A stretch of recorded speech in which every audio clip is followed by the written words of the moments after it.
Wa in istansurukum fid din fa'alaikumun nasru illa ala qaumin bainakum wa bainahum mitsaq.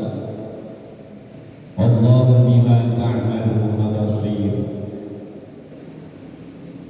Wa qala aidan walladzina tabawwa'u ad-dara wal imana min qablihim yuhibbuna man hajara ilaihim wa la yajiduna fi sudurihim hajatan mimma utu wa yusiruna ala anfusihim walau kana bihim khasasah wa man yuqa shuhha nafsihi fa ulaika humul muflihun. Wa qala Rasulullah sallallahu alaihi wasallam innamal a'malu binniyat wa innama likulli imri'in ma nawa. Faman kanat hijratuhu ila Allah wal Rasul fa hijratuhu ila Allah wal Rasul. Faman kanat hijratuhu lid-dunya yusibuha aw imra'atin yankihuha fa hijratuhu ila ma hajara ilaihi kama qala fil hadis. Yang kami hormati Bapak Rektor Universitas Muhammadiyah Semarang, beliau Profesor Haji Masruri, para pembantu rektor, para bapak dan ibu dosen dan guru besar, tentunya para guru besar yang mungkin yang rampung pada pagi hari ini. Wabil khusus pada panitia ya, yang hari ini telah menyelenggarakan kajian atau pengajian rutin Kamis pagi, dan hari ini saya mendapatkan penghormatan untuk bisa menyampaikan sesuatu yang mungkin bisa memberikan makna dan manfaat bagi Bapak Ibu sekalian, terutama di event atau di momen bulan Hijriah, awal bulan Hijriah syarat apa Muharram pada tahun 1447 Hijriah kali ini, dan segenap yang lalu yang tentunya kami hormati dan mudah-mudahan dirahmati oleh Allah. Syukur alhamdulillah pada pagi hari ini cuaca cerah, belum terlalu panas, dan insya Allah secara diri kita, terutama batiniah kita, afiah sehat kebatin kita, yang tentunya ini menjadikan bekal bagi kita untuk bisa melaksanakan aktivitas kita, melaksanakan kewajiban di atau sebagai sivitas akademika yang ada di Universitas Muhammadiyah Semarang ini. Semoga langkah dan apa yang kita lakukan, kehadiran kita di masjid ini senantiasa mendapatkan ridha Allah Subhanahu wa Ta'ala sebagai bagian daripada kesadaran kita sebagai mukmin, sebagai hamba-Nya yang memang tidak bisa lepas dari segala nikmat-Nya, karena kita diberikan kesehatan, sehat jasmani dan rohani kita. Apa yang sudah dirancang dan dijalankan oleh panitia ini tentu menjadi bagian daripada tugas kita pula. Untuk itu marilah kita bersyukur hanya kepada Allah karena semuanya bisa kita lakukan. Salawat dan salam tentu tidak lupa kita sanjungkan pada junjungan kita Nabi Muhammad sallallahu alaihi wasallam, Nabi yang telah menuntun dan membawa kita pada cahaya Islam, pada tuntunan dinul Islam, dan tentu kita tinggalkan segala hal-hal yang berbau jahili. Bapak dan Ibu sekalian yang dirahmati oleh Allah,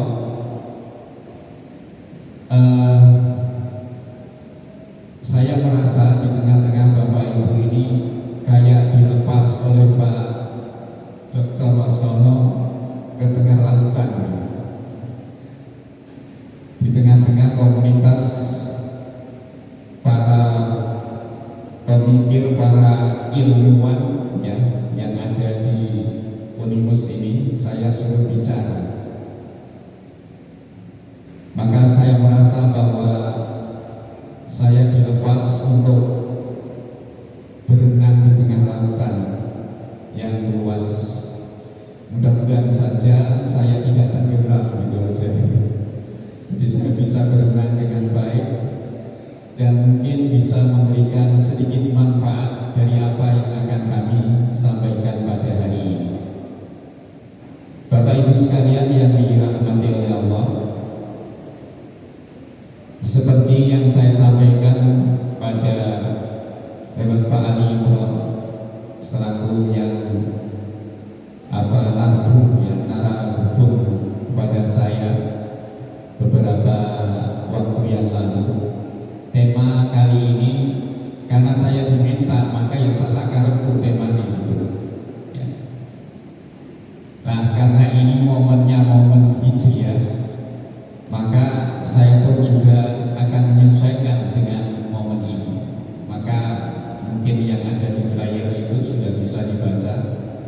Saya mengambil tema dari apa yang akan kami sampaikan, belajar dari peristiwa hijrah, tentunya hijrah Rasulullah SAW dan para sahabatnya pada waktu itu.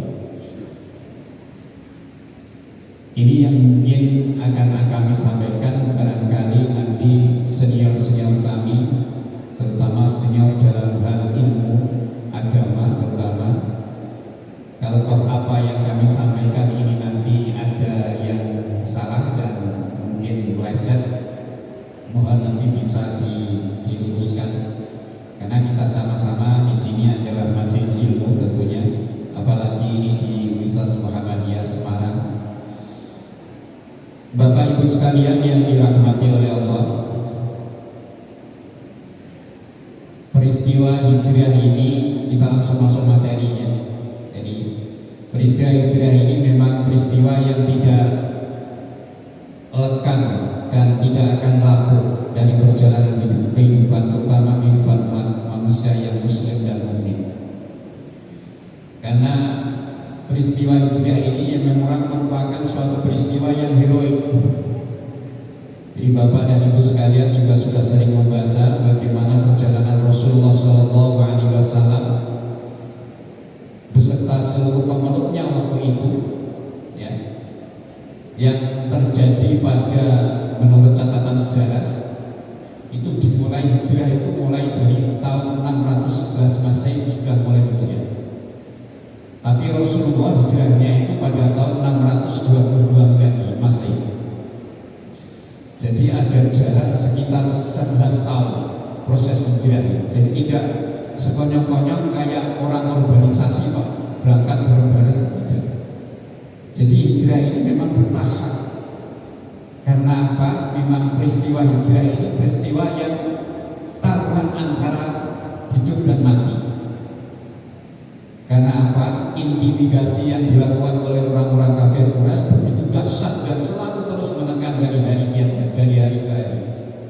Maka kalau kita melihat proses hijrah ini sekian belasan tahun prosesnya, mulai bukan Rasulullah yang mendahului, tapi Rasulullah berada di pamungkas.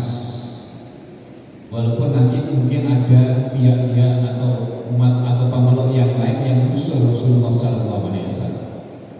Jadi peristiwa hijrah ini memang merupakan peristiwa yang mungkin bagi umat Islam layak untuk selalu diperingati, karena begitu taruhan, ya, bukan hanya nyawa, ya, segala yang dimiliki oleh para sahabat termasuk keluarganya yang tidak bisa ikut hijrah ya ditinggal.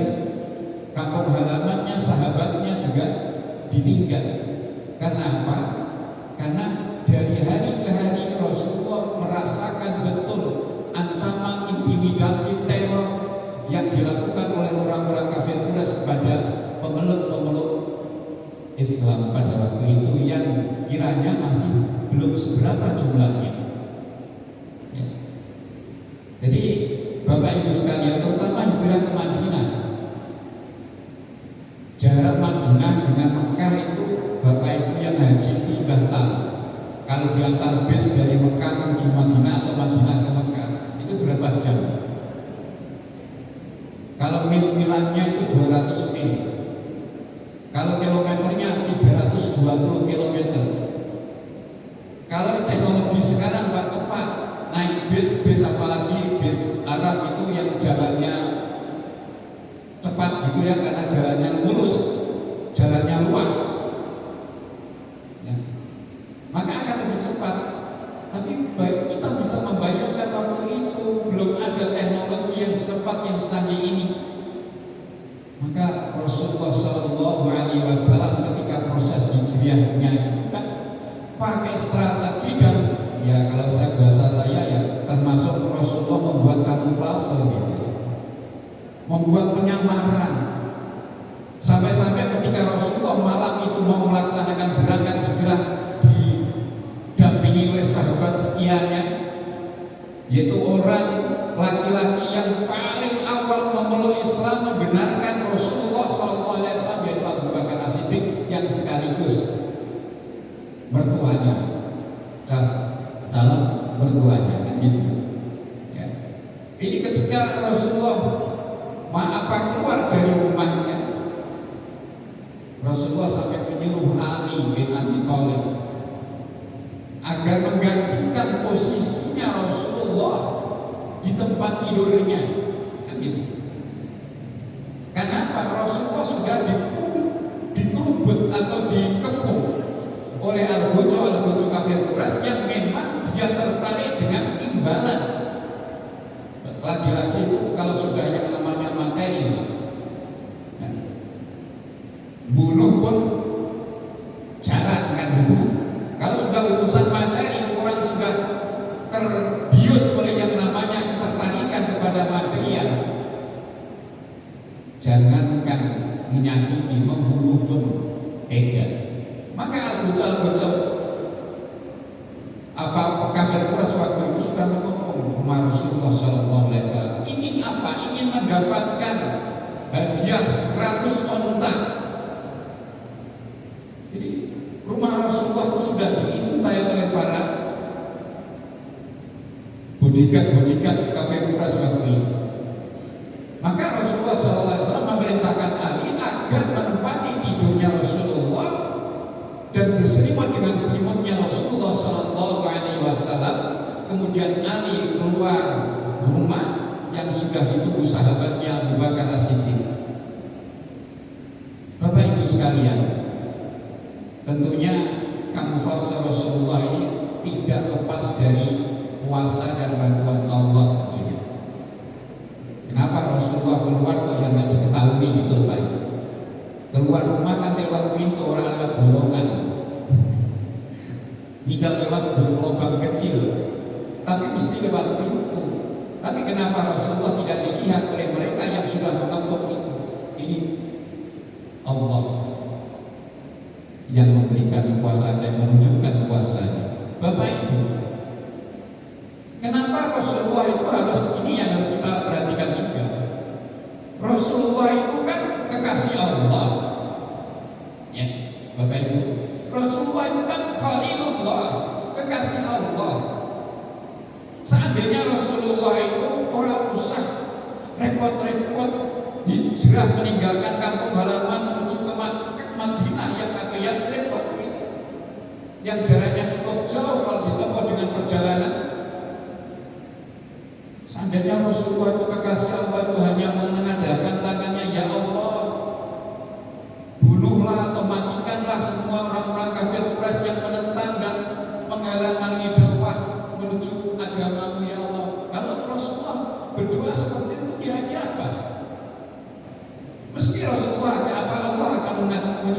mustajabah doa-doa Nabi Muhammad SAW. Tapi kenapa Rasulullah tidak melakukan itu? Toh Nabi Nuh sudah ada contohnya. Nabi Nuh ketika ditekan, ditentang, dilawan, diingkari dakwahnya oleh para umatnya pada waktu itu, Nabi Nuh juga berdoa kepada Allah, ya Allah, azablah mereka. Mereka sudah keterlaluan. Aku dakwah tiap hari, tiap siang dan malam, tapi dakwahku tidak mendapatkan perhatian dari mereka. Diremehkan, dikecilkan. Akhirnya Allah juga menurunkan azab. Para orang atau umatnya yang menentang itu, Allah pun menganggapnya, sampai istri dan anaknya pun juga kena azab Allah. Sehingga habislah manusia waktu itu. Tinggal siapa? Orang-orang yang setia mengikuti Nabi Nuh alaihissalam di atas perahunya yang diselamatkan oleh Allah. Jadi kalau bisa kita bayangkan, manusia kaumnya Nabi Nuh waktu itu habis. Jadi menata kembali, mengawali kembali dari Nuh untuk menambah populasi umatnya. Seandainya Rasulullah berlaku atau minta kepada Allah, ya Allah, azablah mereka, maka Allah pun juga akan mengazab mereka. Tapi Rasulullah tidak melakukan seperti itu. Rasulullah justru mengharap agar Rasulullah tetap bersabar dan mengharap agar kelak nanti mereka pun juga mendapatkan hidayah dari Allah Subhanahu wa Ta'ala. Bapak Ibu, akhirnya Rasulullah tetap hijrah, tetap melaksanakan hijrah, perjalanan yang panjang itu, sampai untuk lagi-lagi mengelabui para al-bujuh, karena sudah mestinya diketahui setelah rumah itu didobrak, kemudian yang berselimut itu dibangunkan, ternyata bukan Muhammad lagi, yang di situ adanya hanya Ali bin Abi Thalib. Tentu terperanjatlah para bodyguard ini. Mereka akan terus lari mengejar keberadaan daripada Muhammad SAW, karena memang targetnya Muhammad harus diburu, gitu kan. Tapi Rasulullah lagi-lagi, ya strateginya sebut. Ketika beliau dalam perjalanan tidak langsung menuju ke Madinah, beliau menginap di yang namanya Gua Thur. Ya, terkenal itu ya. Kalau Bapak Ibu yang tinggal di mesti pernah ziarah ke Gua Thur. Menginap di Gua Thur itu tidak hanya semalam, 3 malam beliau. Dalam rangka apa? Mengelabui ini para bodyguard yang terus mengejar. Jangan-jangan Muhammad ini sudah sampai Madinah, dikejar. Tapi ya sama, Allah mencoba di sana. Di Gua Thur, karena itu ada gua di situ, maka bodyguard pun juga akan melihat sebenarnya mungkin Muhammad itu menyelinap di sini. Sudah sampai yang namanya sahabatnya Abu Bakar itu, Bapak Ibu sekalian, sudah khawatir. Abu Bakar itu melihat para bodyguard itu sudah ada di bibir gua itu. Mereka sudah ada di sini. Lagi-lagi Allah menunjukkan kuasa dan ayatnya. Dengan hambanya yang bersabar dan terus melaksanakan tugasnya sebagai pengemban risalahnya, Allah melindunginya dengan kuasanya. Delala Gua Thur itu kan, kalau Bapak Ibu pernah ke sana, itu nggak begitu dalam, Pak, gua itu. Jadi kalau orang itu di bibir gua itu bisa melihat yang di dalam itu ada apa. Tapi waktu itu Rasulullah beserta sahabat setianya Abu Bakar As-Siddiq ini ternyata tidak bisa dilihat oleh mereka. Ya, dengan kuasa Allah. Kalau dalam cerita-cerita yang ada di pelajaran anak-anak itu, belalah kalau laba-laba membuat rumahnya di depan pintu. Kemudian ada burung juga mengerang di situ. Pikirannya bodyguard, orang mungkin manusia ini rumah laba-laba ini masih utuh. Dan itulah kuasa Allah, lagi-lagi kuasa Allah. Bapak Ibu sekalian, rahimakumullah, ketika Rasulullah mendapat tekanan ketika berada di Mekah, intimidasi bukan hanya kepada Rasulullah tapi beserta pengikutnya waktu itu yang masih baru masuk Islam, tapi diteror, diintimidasi bukan main. Tapi ternyata Rasulullah ini ke Madinah itu sudah diharap-harap cemas oleh sahabat-sahabatnya, pemeluk-pemeluknya yang ada di Madinah sana atau di Yathrib. Akhirnya Rasulullah disambut dengan gegap gempita kehadirannya. Jadi kontras sekali Pak ya antara di Mekah dengan di Madinah. Karena memang strategi Rasulullah dalam masa proses hijrah itu, Rasulullah sudah mengirimkan sahabatnya, ya, beberapa sahabatnya ke Madinah untuk berdakwah di Madinah, dan masyarakat Madinah welcome. Masyarakat Madinah siap menerima kehadiran Rasulullah Sallallahu Alaihi Wasallam. Maka tatkala Rasulullah datang sampai di Madinah, sambutannya bukan main, sampai disambut dengan Tola'al Badru Alaina, ya, itu yang syair-syair. Jadi telah datang kepada kami Al-Badr. Al-Badr itu yang dimaksud adalah Nabi Muhammad SAW yang akan menerangi. Bapak Ibu sekalian rahimakumullah, setelah Rasulullah di Madinah, ternyata kepemimpinan Rasulullah ini sangat-sangat berpengaruh bagi semakin kuatnya penduduk Madinah, bagi semakin kuatnya mukminah yang ada di Madinah. Lebih-lebih ketika Rasulullah mampu menyatukan, membersatukan kabilah terbesar yang ada di Madinah. Dua kabilah yang terbesar yang ada di Madinah, yaitu suku Aus dan suku Khazraj, yang tiap waktu, tiap saat bertikai gak pernah rukun. Royoan Bandung. Kehadiran Rasulullah SAW mampu mereka yang tadinya bertikai dipersatukan dengan nilai-nilai Islam di bawah kepemimpinan beliau. Inilah yang semakin mengokohkan posisi Rasulullah dan para pengikutnya ada di Madinah. Semakin besar, semakin kuat, dan dari Madinah lah itu Islam tersebar ke seluruh dunia. Saat dari dunia itu dari Madinah, bukan dari Mekah. Dari Madinah itulah Islam terus tersebar, dakwah Islam terus berkembang.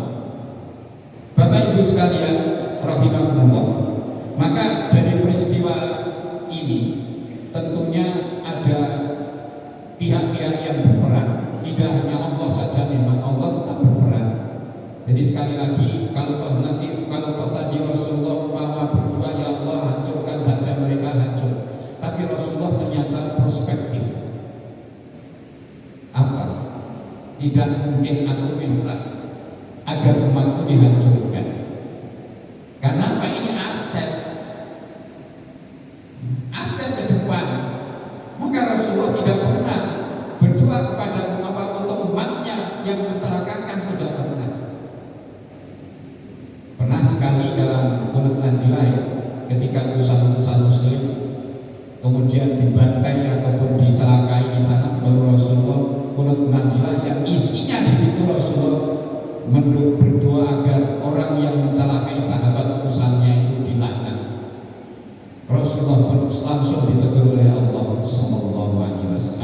Subhanahu wa Ta'ala. Jadi Bapak Ibu sekalian yang dirahmati oleh Allah, jadi ada peran-peran di sana. Yang pertama tentu hijrah ini peran dari orang muhajirin, orang-orang mukmin muslim, ya, kaum mukminin muslimin yang ada di Mekah. Ini maka di dalam ayat itu Allah Subhanahu wa Ta'ala menomorsatukan kelebihan yang dimiliki oleh orang-orang muhajirin. Bayangkan hijrah itu kan tentu semuanya ditinggal, kampung halamannya ditinggal, kadang istrinya yang nggak bisa ikut juga ditinggal, anaknya ditinggal, saudaranya ditinggal, harta kekayaannya pun juga ditinggal. Maka wajar kalau kaum muhajirin yang sampai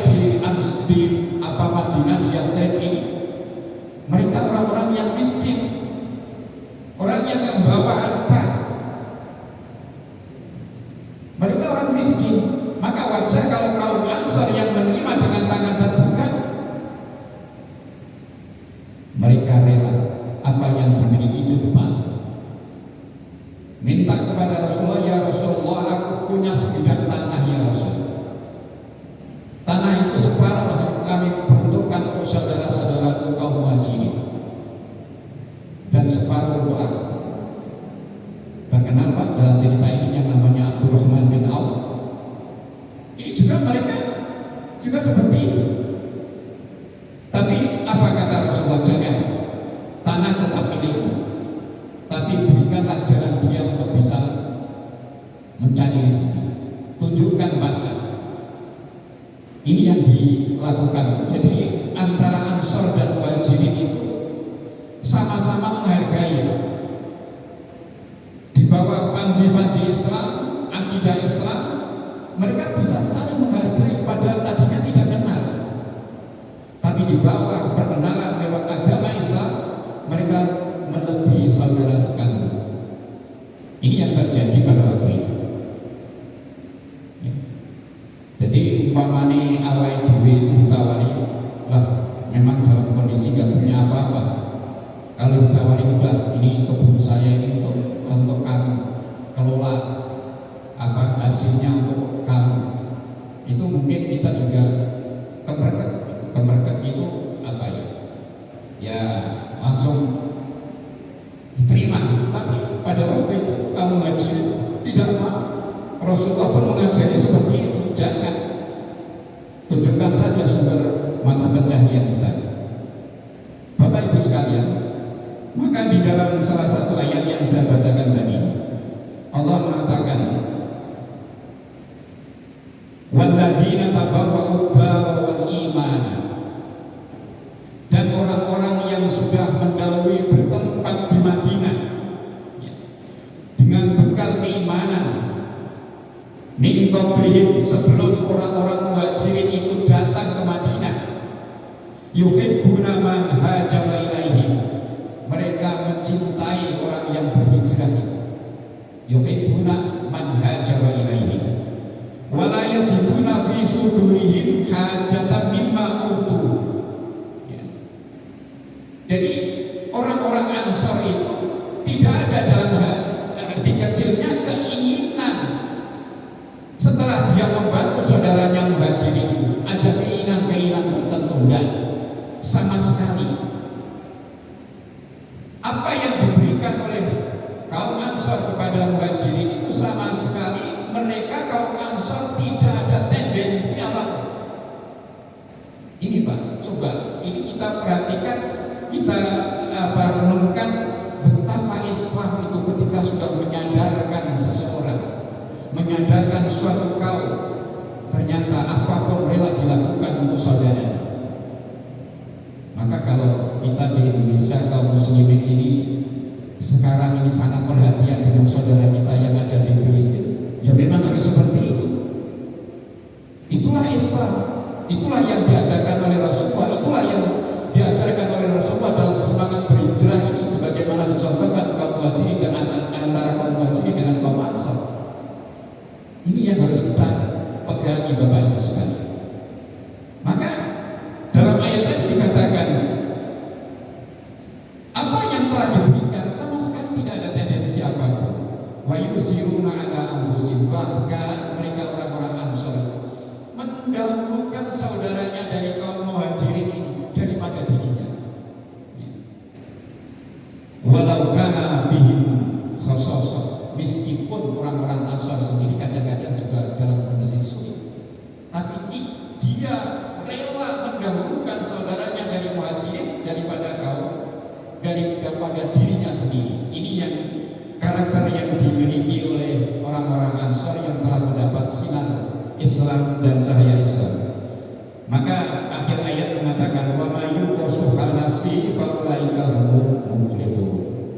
Jadi ayat ini sebenarnya tidak hanya bercerita tentang bagaimana Ansor dan Muhajirin Bapak Ibu, tapi ini memberikan pembelajaran bagi kita. Inilah spirit yang dimiliki, yang ada dalam peristiwa hijrahnya Rasulullah dan para pengikutnya waktu itu. Begitu begitu semangatnya sehingga dirinya sendiri pun terkalahkan, terabaikan. Mereka lebih mendahulukan, mengedepankan kebutuhan dan keperluan daripada saudaranya dari Muhajirin. Bapak dan Ibu sekalian rahimakumullah, maka wajar kalau Umar bin Khattab, ya, karena Umar bin Khattab ini banyak sekali khalifah yang banyak sekali eksplorasinya. Mereka memang khalifah yang termasuk sahabat Rasulullah yang cerdas, ya. Maka beberapa kebijakan itu kadang-kadang out of box, ya, keluar dari apa yang dicontohkan oleh Rasulullah. Contoh saja Bapak Ibu, ya, contoh saja.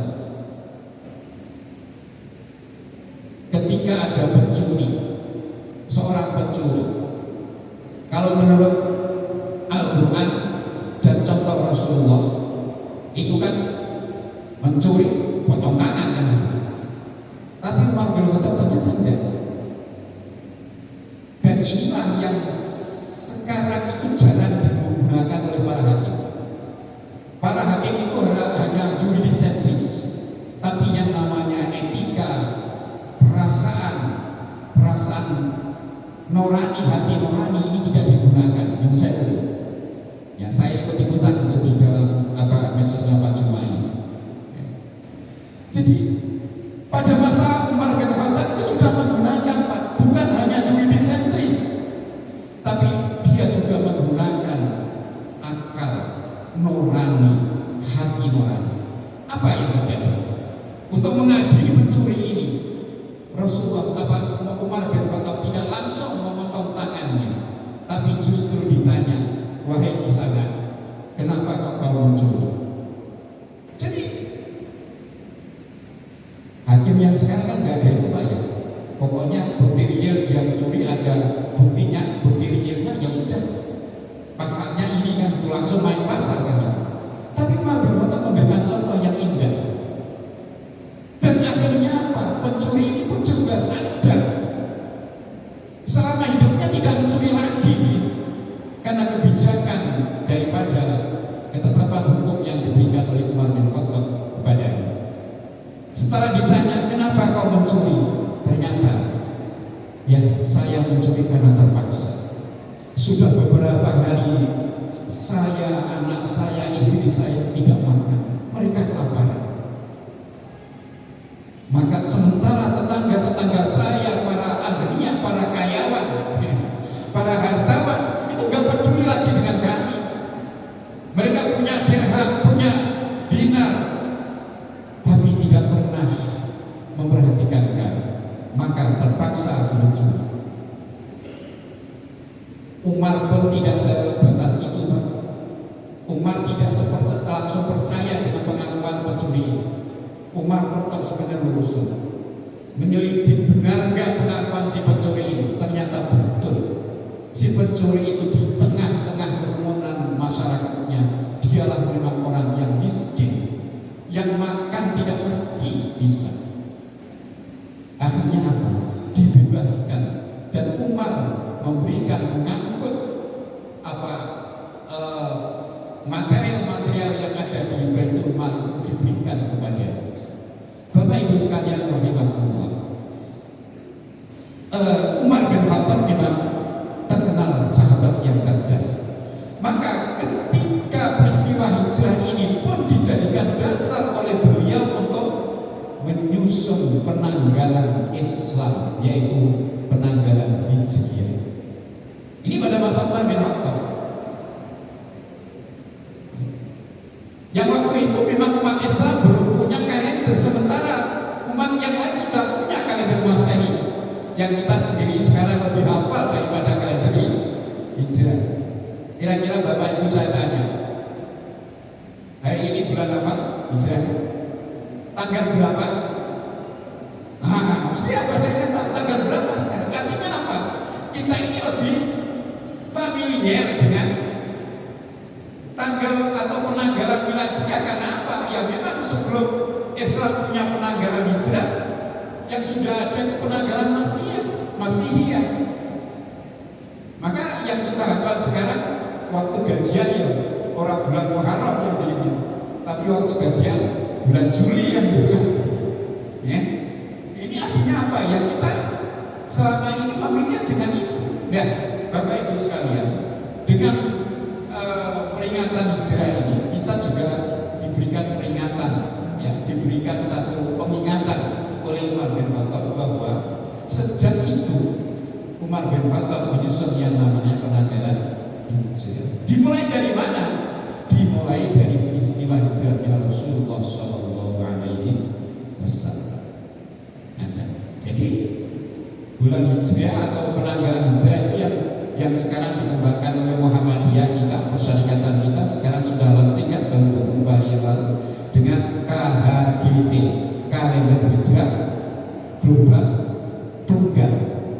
Ya, walaupun mungkin dari saudara-saudara kita yang lain belum begitu menanggapi dengan KHGT yang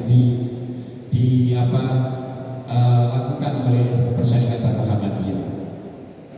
Jadi kalender hijrah waktu itu yang sering dikenal dengan kalender Qamariyah ya juga. Kenapa disebut kalender Qamariyah? Karena perhitungannya itu berdasarkan revolusi bulan kepada bumi. Ya, itu bedanya kalender Miladiyah dengan kalender hijrah. Kalau kalender hijrah atau kalender Qamariyah itu dasarnya adalah revolusi atau berputarnya bulan mengelilingi bumi. Itu perhitungannya. Ya, maka sering dikenal dengan kalender Qamariyah. Sementara kalender Masihiyah itu dasarnya adalah revolusi bumi mengelilingi matahari. Maka waktunya lebih panjang Syamsiyah daripada Qamariyah, lebih panjang Masihiyah daripada Hijriyah. Dan yang saja orang hijrah kok tanggal 31 bulan Syawal tanggal 31 berarti belum kenal bulan hijrah. Karena kata Allah itu hari itu bulan itu menurut ayat Al-Quran itu kalau nggak 29 30. Makanya saudara-saudara kita yang menggunakan ruqyah, ya, menggunakan ruqyatul hilal itu kan pakai istiqbalul hilal atau istiqbal syahri, pakai penyempurnaan bulan. Nek sama likur kok digoyah itu maka istiqmal menggenapkan sampai 30 hari. Bapak Ibu sekalian, jadi ini hal yang menjadikan Umar bin Khattab untuk memberikan satu karya intelektual Islam yang sangat otentik, ya, dengan terbitnya kalender hijrah yang diprakarsai oleh Khalifah Umar bin Khattab ini. Bapak Ibu sekalian yang dirahmati oleh Allah, oleh karena itu setiap tanggal 1 Muharram umat Islam sekarang sudah mulai menyadarkan dirinya. Ya, selama ini yang megah dan gegap gempita adalah ulang tahun Masihiyah. Ya, selama ini, termasuk kita umat Islam itu agama sejenis tahun baru, ya, itu mesti ikut gegap gempita. Tapi yang namanya tahun baru hijrah ini kayaknya belum mendapatkan apresiasi yang semestinya, terutama dari umat Islam sendiri. Maka Bapak Ibu sekalian, tema kali ini saya mengangkat itu supaya kita sama-sama ingat bahwa kita itu punya kalender yang merupakan hasil karya yang monumental mestinya yang dilakukan oleh umat Islam pada waktu itu. Maka Bapak Ibu sekalian, dengan peringatan 1 Muharram tentunya ini menjadi bahan kita untuk menapaktilasi, ya, untuk menelusur ulang atau menapak ulang peristiwa hijrahnya Rasulullah SAW dalam para pengikutnya waktu itu. Bapak Ibu sekalian yang dirahmati oleh Allah, kita lanjutkan pada tadi, ya. Jadi kondisi Mekah yang waktu itu Rasulullah mendapat intimidasi itu, sehingga Allah Subhanahu wa taala itu memberikan satu penghargaan kepada orang-orang yang mau melakukan hijrah. Sebagaimana dijelaskan oleh Allah dalam salah satu ayatnya surah Al-Baqarah ayat 218, bagi sakit dilihat lagi. Innal ladzina amanu wal ladzina hajaru wa jahadu fi sabilillah ulaika yarjuna rahmatallah wallahu ghafurur rahim. Sesungguhnya orang-orang yang beriman, orang-orang yang berjihad di jalan Allah, mereka itulah orang-orang yang mengharap rahmat Allah Subhanahu wa ta'ala. Ini balasan ataupun reward yang diberikan oleh Allah kepada orang-orang yang hijrah bersama Rasulullah SAW.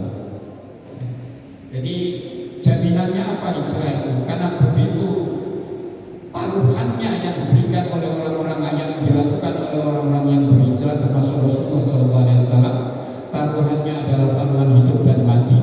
Maka Allah wajar kalau memberikan reward yang sangat besar, yaitu rahmat Allah.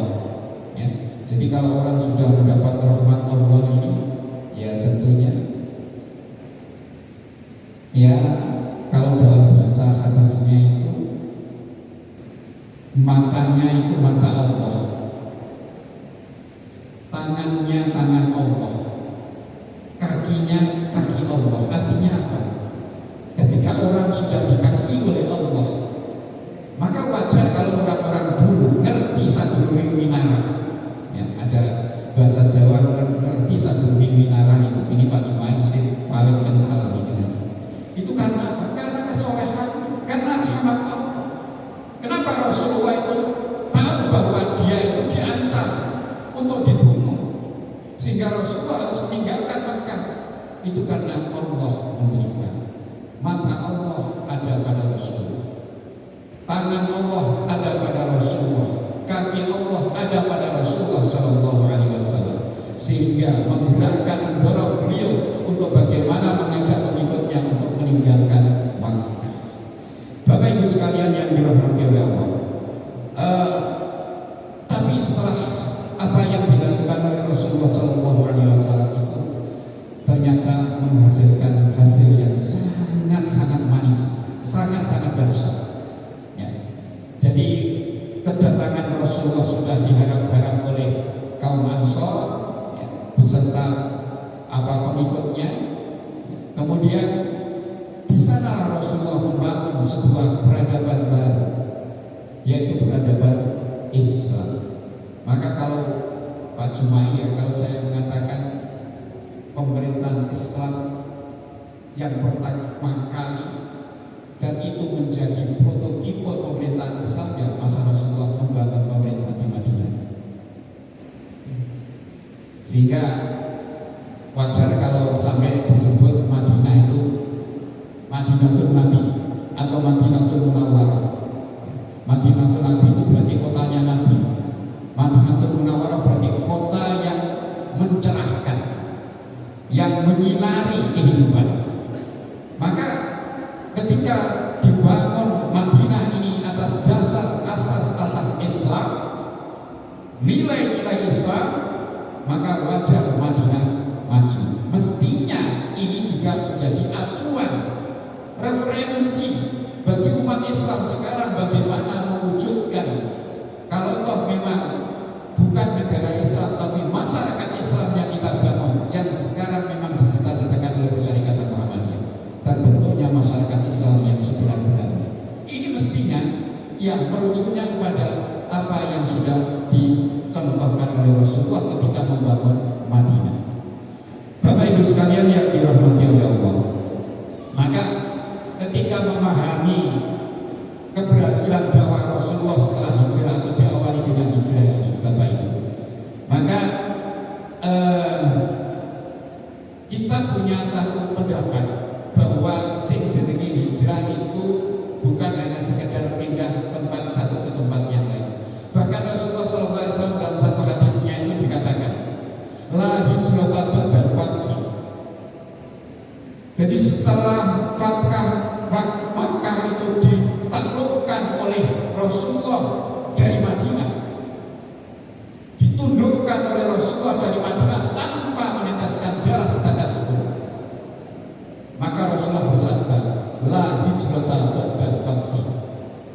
Jadi hijrah setelah Makkah ditaruhkan di bawah kepemimpinan dan cahaya Islam, maka orang mau Makkah hijrah ke Madinah. Itu maksudnya. Jadi hijrah dari tempat ke tempat sudah tidak ada. Itu ketika dimaknai dengan hijrah dari Mekah ke Madinah. Jadi ketika Mekah sudah kita lakukan, itu tidak ada lagi nanti orang yang di Mekah di sini di Mekah hijrah tidak ada. Ya sudah, itu masyarakat Islam semua. Negeri Islam yang dibawa kekuasaan Islam. Tapi Bapak Ibu, ketika melihat spirit hijrah yang dilakukan oleh Rasulullah dan para sahabatnya ini, nampaknya hijrah itu tidak tertutup oleh zaman, tidak tertutup oleh ruang dan waktu. Hijrah dalam arti bukan pindah dari tempat ke tempat, tapi hijrah dari sesuatu yang buruk kepada yang lebih baik, ya. Kepada dari keadaan yang bermusuhan dengan keadaan yang tentram, bercengkrama dan bergandeng tangan. Inilah hijrah yang harus kita lakukan. Jadi kalau sekarang ada istilah yang ngetren, para artis itu hijrah, ya Pak ya. Para artis kan banyak melaksanakan hijrah dari yang tidak berhijab, ya. Dari yang tidak mau belajar Islam, dari yang tidak beribadah, tidak sholat, mau sholat. Meskipun ada beberapa artis yang sudah berhijab, tapi beberapa bulan, beberapa waktu hijabnya dilepas lagi. Ya, ini ada juga. Artinya apa? Hijrah ini bukan hanya hijrah dari tempat ke tempat. Hijrah ini adalah, kalau kata bahasa hadis yang diriwayatkan oleh Imam Bukhari itu, al-muhajiru man hajara amma iman hajara amma nahaan. Ya, sejatinya orang yang berhijrah itu adalah orang yang berpindah dari sesuatu yang dilarang oleh Allah, dilarang oleh agama. Jadi dari yang bengis kepada yang ramah, ya. Dari sering berkata dusta, bohong, membohongi rakyat, maka harus pindah, harus segera hijrah kepada kejujuran. Ini namanya hijrah juga. Oleh karena itu hijrah yang kita lakukan sekarang adalah bukan sekedar hijrah non fisik, tapi bukan hijrah fisik, tapi hijrah non fisik ini pun juga makna hijrah kita, Bapak Ibu. Dan perintah hijrah ini harus dilakukan. Ya. Jadi Bapak Ibu sekalian, ketika menyadari mungkin sudah ada hidayah dari Allah sekarang, harus segera merubah diri, ya harus dirubah. Kalau kata Rasulullah, kalau sudah ada keinginan baik itu jangan ditunda. Kalau di waktu pagi sekarang ini ada keinginan baik, jangan ditunda nanti sore, segera saja dilakukan. Kalau nanti sore kita sudah mendapat keinginan yang baik, jangan ditunda besok pagi, menguap nanti. Maka Rasulullah mengatakan segera lakukan. Maka kalau ada kesadaran dan hidayah Allah yang diberikan kepada kita, dari yang buruk menuju kepada yang baik, dari tidak sadar menjadi sadar, maka harus kita lakukan. Itulah hijrah juga, Pak. Maka insya Allah kalau itu yang kita lakukan, apa yang dikatakan Allah dalam ayat tadi, kita akan mendapatkan. Ya. Bapak Ibu, jadi itulah hijrah hakikat daripada hijrah, spirit hijrah. Kita yang ada di Sivitas Akademika ini. Jadi orang hijrah itu termasuk orang yang mau keluar dari zona nyaman. Dalam rangka apa? Meraih yang lebih baik. Ini hijrah juga. Orang yang mau keluar dari zona aman, kemudian berpikir yang lebih lanjut lagi, kemudian targetnya adalah lebih baik. Kalau memang Unimus ini tahun ini hanya mendapat itu Pak mahasiswa 4.000, kita harus hijrah apa itu? Hijrah mindset kita. Barangkali banyak di antara kita sekarang udahlah sepenting aku dosen saja, aku ngajar saja, tapi tidak punya berpikir bagaimana kampus ini lebih besar lagi. Kampus ini maka termasuk kajian spirit untuk bagaimana membangun kampus ini kampus yang ideal, ilmiah juga imaniah. Jadi kalau alumni abituran yang dari kampus ini ternyata di masyarakat nanti nampak beda dengan kampus-kampus yang lain, insya Allah kampus kita ini akan menjadi tepian dari calon-calon mahasiswa ini. Jadi kita harus hijrah sebagai sivitas akademiknya, mau tidak mau kita harus berhijrah. Kalau mau berubah, maka Allah mengatakan dalam salah satu ayat yang paling terkenal ini, innallaha la yughayyiru ma biqaumin hatta yughayyiru ma bi anfusihim. Ini semangat spirit hijrah yang dicontohkan oleh Rasulullah SAW. Kalau kita ingin berubah, kita harus mau keluar dari zona nyaman untuk yang lebih baik, bukan zona nyaman untuk yang buruk. Zona nyaman, keluar dari zona nyaman, tapi untuk yang lebih baik. Ini karena Allah memberikan semangat tadi. Allah itu tidak akan merubah kondisi kau sebelum kau itu mau merubah mindsetnya, merubah cara berpikirnya, merubah paradigmanya. Kita harus ubah paradigmanya. Kalau memang sekarang kita sudah dalam kondisi yang enak dan nyaman, Bapak Ibu, makatan yang bisa kami sampaikan, mohon maaf bila agak panjang, ya, hampir 1 jam saya bicara. Mudah-mudahan apa yang kami sampaikan ini bisa memberikan makna dan semangat bagi Bapak Ibu, terutama bagaimana kita sebagai warga besar Unimus ini menjadikan Unimus ini